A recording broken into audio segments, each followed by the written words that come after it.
Maya membanting pintu kamarnya dengan keras, air mata mengalir deras di pipinya saat mendengar jeritan ibunya dari ruang tamu. Kau sudah gila. Bagaimana bisa kau mencintai perempuan seperti itu? Kata-kata itu menusuk seperti pisau, membuat dunia Maya runtuh dalam sekejap. Tak disangka surat pribadi yang ia tulis untuk Lina jatuh ke tangan adiknya, dan sekarang rahasia terbesar hidupnya terbongkar, memicu badai yang akan mengubah segalanya. Maya, seorang guru sekolah dasar berusia 25 tahun di Jakarta, selalu merasa berbeda sejak remaja. Dia tumbuh di keluarga konservatif di pinggiran kota, di mana ayahnya seorang pegawai negeri yang taat beragama, dan ibunya seorang ibu rumah tangga yang memegang teguh nilai-nilai tradisional. Mereka mengharapkan Maya menikah dengan pria baik-baik, memiliki anak, dan menjalani hidup seperti kebanyakan orang. Tapi Maya tak pernah tertarik pada pria. Hatinya berdegup kencang saat melihat wanita cantik, tapi dia selalu menekannya, takut dicap abnormal oleh masyarakat. Suatu hari, di sebuah kai kecil di Kemang, Maya bertemu Lina. Lina, 30 tahun, adalah seorang pengacara hak asasi manusia yang bekerja di sebuah LSM di Jakarta Pusat. Dengan rambut pendek bergelombang dan tatapan tajam, Lina tampak percaya diri dan karismatik. Mereka bertemu saat Maya sedang membaca buku tentang hak perempuan dan Lina mendekat untuk bertanya. Percakapan mereka mengalir seperti air, dari isu sosial hingga mimpi pribadi. Maya merasa jantungnya berdegup tak karuan, sesuatu yang belum pernah ia rasakan sebelumnya. Malam itu, Maya tak bisa tidur. Dia memikirkan Lina terus-menerus. Ini salah, gumamnya pada diri sendiri. Di Indonesia, di mana agama dan norma sosial mendominasi, hubungan sesama jenis sering dianggap tabu. Berita tentang penggerebekan pasangan oleh polisi moral sering muncul di media, membuat Maya takut. Tapi rasa penasaran menang. Beberapa hari kemudian, dia menghubungi Lina melalui pesan dan mereka bertemu lagi. Pertemuan kedua di sebuah taman di Ragunan. Lina bercerita tentang pengalamannya sebagai aktivis.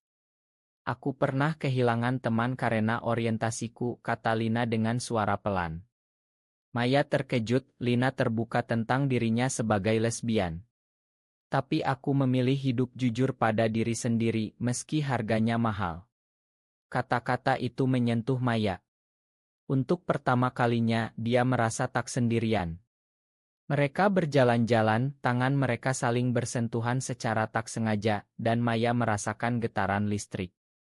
Seiring waktu, pertemuan mereka semakin sering. Maya mulai membuka diri. Aku takut keluargaku tahu, katanya suatu malam di apartemen Lina. Lina memeluknya, kita bisa hadapi bersama. Ciuman pertama mereka terjadi di sana, lembut dan penuh emosi. Maya merasa dunia baru terbuka, tapi juga ketakutan melanda. Bagaimana jika ini salah? Apakah dia akan kehilangan segalanya? Sementara itu, di rumah, ibu Maya mulai curiga. Maya sering pulang larut, dan sikapnya berubah. Kau pacaran ya? Tanya ibunya suatu hari. Maya menggeleng, tapi hatinya bergetar. Dia mulai berbohong, mengatakan sedang lembur di sekolah. Kebohongan itu mulai menumpuk, membuat Maya gelisah. Di tempat kerja, rekan-rekannya bergosip tentang gaya hidup modern yang merusak moral. Maya merasa tertekan, tapi rasa cintanya pada Lina semakin kuat. Lina juga punya konflik sendiri. Sebagai pengacara, dia sering menangani kasus diskriminasi terhadap komunitas LGBTQ. Aku melihat begitu banyak orang menderita karena masyarakat tak paham, katanya pada Maya. Tapi Lina menyembunyikan hubungannya dari keluarga besarnya di Bandung yang masih tradisional. Ayahku akan marah besar jika tahu, gumamnya. Namun, Lina lebih berani, dia ingin Maya keluar dari cangkangnya. Suatu akhir pekan, mereka pergi ke Pantai Anyer. Di sana, di bawah matahari terbenam, Maya mengakui perasaannya sepenuhnya. Aku mencintaimu, Lina. Lina tersenyum, aku juga. Tapi di balik kebahagiaan itu, Maya merasakan bayangan. apakah ini akan bertahan? Di Indonesia, pernikahan sesama jenis tak diakui dan tekanan sosial bisa menghancurkan. Kembali ke Jakarta, Maya mulai merencanakan masa depan. Tapi surat yang ia tulis untuk Lina, penuh curahan hati, jatuh ke tangan adiknya, Rina. Rina, 18 tahun, penasaran dan membacanya. Malam itu, Rina memberitahu ibu. Jeritan ibu Maya memenuhi rumah. Kau sudah gila. Maya terduduk lemas, dunia runtuh. Bagaimana dia bisa menjelaskan? Maya duduk di lantai kamar, tangannya gemetar memegang ponsel.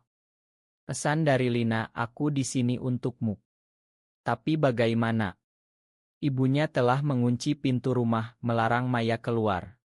Kau harus bertobat, kata ibunya berulang kali, memanggil Usta untuk mengobati Maya. Tekanan itu membuat Maya hampir gila, tapi dia tak mau menyerah pada cinta pertamanya. Pagi berikutnya, ayah Maya pulang dari dinas. Wajahnya merah padam saat mendengar cerita ibu. Ini pengaruh buruk kota besar, bentaknya. Mereka memaksa Maya duduk di ruang tamu, diinterogasi seperti tersangka. Siapa perempuan itu? Bagaimana kau bisa seperti ini? Maya diam, air mata mengalir. Dia ingat masa kecilnya, saat ayahnya mengajarinya nilai-nilai keluarga. Sekarang dia merasa seperti pengkhianat. Lina, di sisi lain, cemas menunggu kabar. Dia tahu risiko hubungan ini tinggi di masyarakat Indonesia yang masih konservatif. Sebagai aktivis, Lina pernah melihat kasus serupa, teman-temannya diusir dari rumah, bahkan dianiaya. Aku harus bantu Maya, gumamnya. Lina menghubungi rekan sesama aktivis, mencari saran. Jangan buru-buru, bisa bahaya, kata seorang teman. Maya akhirnya bisa kabur ke sekolah. Di sana, dia bertemu Lina di kai dekat. Mereka tahu semuanya, isak Maya. Lina memeluknya erat. Kita bisa pindah, mulai baru. Tapi Maya ragu. Dia mencintai keluarganya. Aku tak bisa tinggalkan mereka. Konflik itu mulai muncul, cinta keluarga. Sementara itu, gosip mulai menyebar di lingkungan Maya. Tetangga bisik-bisik, anak Bu Siti aneh ya. Ibu Maya malu, menangis sendirian. Dia ingat saat Maya kecil, impiannya melihat putrinya menikah. Sekarang, mimpi itu hancur. Ibu mulai mencari solusi perjodohan dengan anak teman. Kau harus nikah, biar normal lagi, katanya pada Maya. Maya menolak. Ini aku, Bu. Aku tak bisa berubah. Pertengkaran hebat terjadi. Ayah Maya marah, kalau begitu keluar dari rumah ini. Maya terkejut, tapi dia pergi. Dia tinggal sementara di apartemen Lina. Di sana, mereka saling menguatkan. Kita kuat bersama, kata Lina. Tapi malam-malam Maya menangis, merindukan rumah. Lina punya masa lalu sendiri. Dulu, dia pernah pacaran dengan wanita lain, tapi keluarganya tahu dan memaksa putus. Aku kehilangan saudara karena itu, cerita Lina. Sekarang dengan Maya, dia ingin berbeda. Mereka mulai merencanakan mungkin pindah ke Bali, di mana komunitas lebih terbuka. Tapi uang Lina terbatas, dan pekerjaannya menuntut dia di Jakarta. Di tempat kerja Maya, rekan mulai curiga. Seorang guru senior, Bu Ani, mendekat. Kau baik-baik saja. Kelihatan lesu. Maya curhat sedikit, tapi Bu Ani malah menasihati, jangan ikut tren barat, itu dosa. Maya marah dalam hati. Masyarakat penuh prasangka. Suatu hari, adik Maya, Rina, datang ke apartemen. Aku minta maaf, Kak. Aku tak sengaja. Maya memakan, tapi Rina bilang, ibu sakit karena ini. Hati Maya teriris. Dia pulang, tapi ibu menolak. Kau pilih dia atau kami.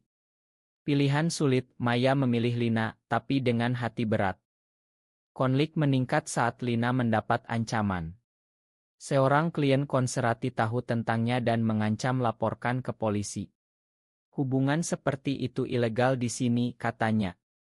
Lina takut tapi tetap tegar. Aku akan lawan. Maya khawatir jangan bisa bahaya. Mereka menghadiri acara rahasia komunitas LGB di Jakarta. Di sana, Maya bertemu orang-orang serupa merasa didukung. Tapi pulangnya mereka diikuti. Paranoia muncul. Mungkin keluargaku yang suruh, kata Maya. Ketegangan meningkat membuat hubungan mereka tegang. Akhirnya, Maya memutuskan bicara dengan ayah. Ayah, aku bahagia dengan Lina. Ayah diam lalu bilang, kau bikin malu keluarga. Maya pergi dengan hati hancur. Tapi di luar, Rina menunggu. Aku dukung kakak. Sekecil itu harapan muncul. Maya terbangun oleh ketukan pintu apartemen Lina. Polisi jerit suara di luar. Hati Maya berdegup kencang, apakah ini akhir? Ternyata itu teman Lina yang bercanda buruk. Tapi insiden itu membuat Maya sadar, hidup mereka penuh risiko. Kita harus hati-hati, kata Lina, tapi Maya mulai ragu apakah ini layak. Keesokan harinya, ibu Maya menelepon. Kembalilah, nak. Kami rindu. Maya tergoda tapi tahu ada syarat. Dia datang dan ibu memeluknya. Tapi tinggalkan perempuan itu. Maya menangis, aku tak bisa, Bu. Pertengkaran lagi, tapi kali ini ayah campur tangan. Kita bisa terapi. Maya marah, aku bukan sakit. Di Lesmelina, kasus baru muncul, seorang lesbian diusir keluarga. Lina menanganinya, tapi melihat kemiripan dengan Maya. Aku tak mau kau seperti ini, kata Lina. Mereka bertengkar pertama kali. Kau terlalu berani, aku takut, kata Maya. Lina balas, kalau takut, kenapa kita bersama? Gosip di sekolah Maya menyebar. Kepala sekolah memanggilnya. Ada rumor tak baik. Ini sekolah agama. Maya membela diri, tapi diperingatkan. Jaga sikap. Maya merasa terpojok. Masyarakat Indonesia, dengan undang-undang anti-LGBT yang ambigu, membuatnya takut dipecat. Rina datang lagi membawa kabar buruk. Ayah mau jodohkan kakak dengan Mas Andi. Maya kaget. Andi teman masa kecil, pria baik tapi tak dicintai. Aku tak mau. Tapi tekanan keluarga meningkat. Ibu sakit benar, masuk rumah sakit karena stres. Maya ke rumah sakit. Ini karena kau, kata ayah. Maya merasa bersalah. Di sana, dia bertemu Andi. Aku siap nikahimu, kata Andi. Maya terguncang. Apakah ini jalan keluar? Dia pulang ke Lina, curhat.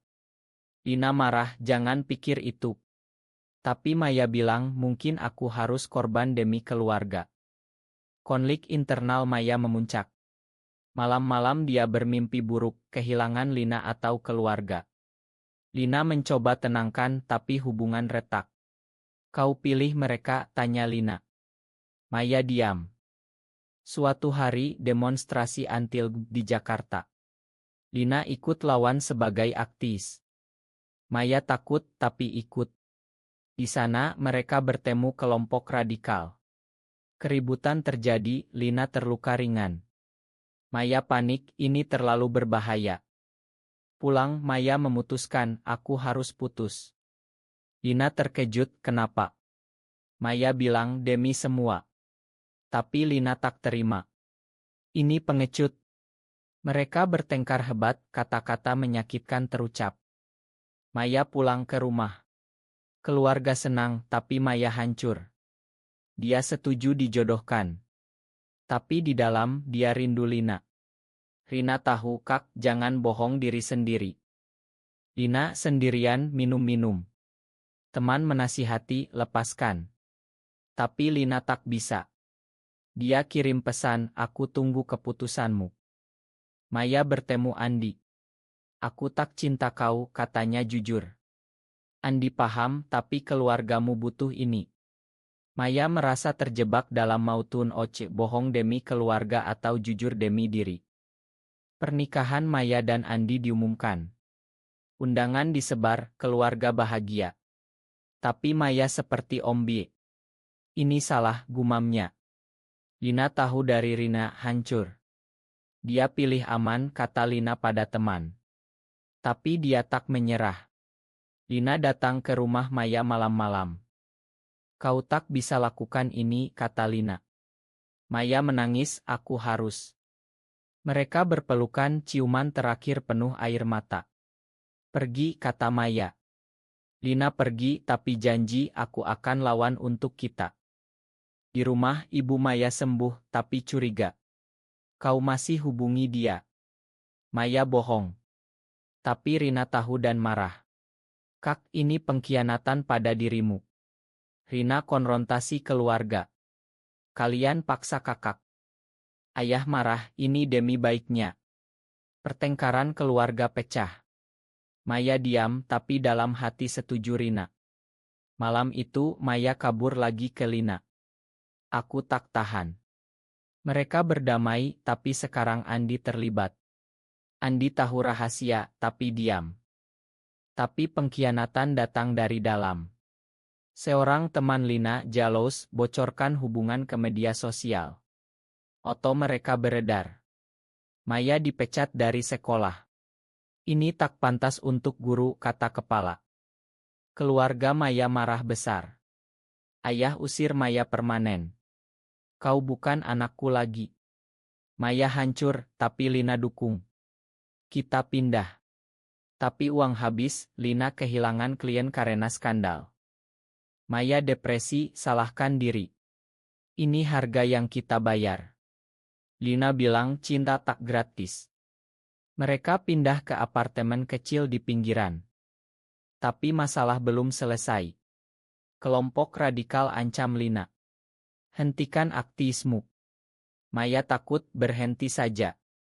Lina tolak, ini perjuangan. Puncak, Rina datang, bilang ibu kritis lagi. Maya pulang, tapi ayah tolak. Pergi. Di rumah sakit, ibu bisik, makan ibu. Maya menangis, aku juga. Tapi Andi ternyata bantu. Dia batalkan pernikahan, bilang pada keluarga, Maya tak bahagia. Ayah marah, tapi mulai pikir. Lina dapat ancaman nyata, mobilnya dirusak. Maya panik, ini terlalu mahal. Maya dan Lina duduk di balkon apartemen kecil mereka, memandang lampu kota Jakarta yang berkelap-kelip. Apa kita salah memilih ini? Tanya Maya pelan. Lina pegang tangannya, tidak, tapi harga memang tinggi. Setelah segala pengkhianatan dan kerugian, mereka mulai membangun kembali. Maya kehilangan pekerjaan, tapi dapat yang baru di Les Melina. Aku bisa bantu orang seperti kita, katanya. Keluarga mulai lunak. Rina jadi jembatan. Ayah mulai baca tentang kata Rina. Ayah Maya akhirnya telepon. Pulanglah, bicara. Maya pergi dengan Lina. Di rumah, konfrontasi akhir. Kenapa kau seperti ini? Tanya ayah. Maya jawab, ini aku, yah. Cinta tak pilih gender. Ayah diam lama, lalu bilang, aku tak paham, tapi kau anakku. Ibu peluk Maya. Bukan penerimaan penuh, tapi awal. Lina dan Maya tetap bersama, tapi dengan luka. Kita bayar mahal, pekerjaan, keluarga, teman, kata Lina. Tapi mereka lebih kuat. Maya aktif di komunitas, bantu orang lain. Di akhir, mereka hadiri pernikahan teman secara rahasia. Suatu hari, kita bisa begini, mimpi Maya. Lina tersenyum, ya, dengan perjuangan. Tapi pertanyaan tetap, apakah mencintai seseorang meski bertentangan dengan norma masyarakat selalu merupakan pilihan yang benar, atau adakah saat di mana pengorbanan diri demi keluarga lebih etis?